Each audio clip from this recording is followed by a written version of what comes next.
সময়ের কথা যদি জিজ্ঞেস করেন আমাদের মাননীয় প্রধান উপদেষ্টা নিজেই আপনাদেরকে জানাবেন।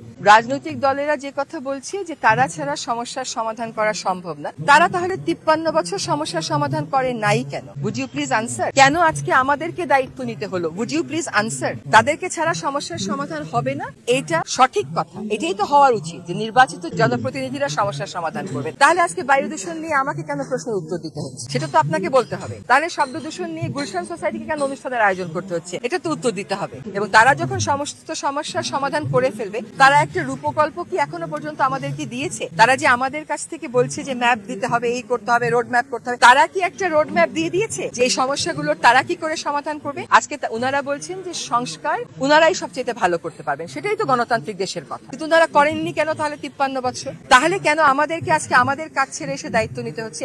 আমরা তো আমাদের কাজ বেশ আনন্দের সাথে সফলতার সাথেই করছিলাম। আপনি দেখাতে পারবেন যে উপদেষ্টা পরিষদে এমন কেউ আছে যারা যার যার কাজে সফল ছিল না? তাহলে আমাদেরকে কেন এই দায়িত্বটা নিতে হলো?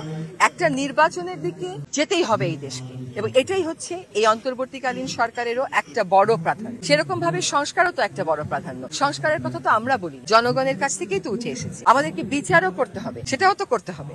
এখন যারা নির্বাচিত তারা ছাড়া যখনই অন্য কেউ ক্ষমতায় আসে বা দায়িত্বে আসে, তারা কেন দায়িত্বে আসলো এটারও তো একটা বিশ্লেষণের প্রয়োজন। কেন তাহলে যারা আজকে নির্বাচন চাচ্ছেন তারা বলছে যে তত্ত্বাবধায়ক সরকার ব্যবস্থা ফিরিয়ে আনতে হবে? তারা যদি সত্যিকার অর্থে গ্রহণযোগ্য নির্বাচন করতে পারে তারা তো তত্ত্বাবধায়ক সরকারের দাবিটা তুলতেন না। তাহলে কেন তারা বলতেছেন তত্ত্বাবধায়ক সরকারের সংশোধনীটা বাতিল করে দেওয়াটা ভুল ছিল? কেন তাহলে গণতান্ত্রিক ভাবে নির্বাচিত সরকারগুলো একটা গ্রহণযোগ্য নির্বাচন করতে পারে না? এগুলোকে তো আপনার বিশ্লেষণ করতে হবে। শুধুমাত্র একটা রাজনৈতিক অবস্থান থেকে দাঁড়িয়ে বায়ু দূষণের নাম করে প্রশ্ন করতে গিয়ে আপনি নির্বাচনের প্রশ্ন করেন, সেটা কিন্তু আমিও বুঝি।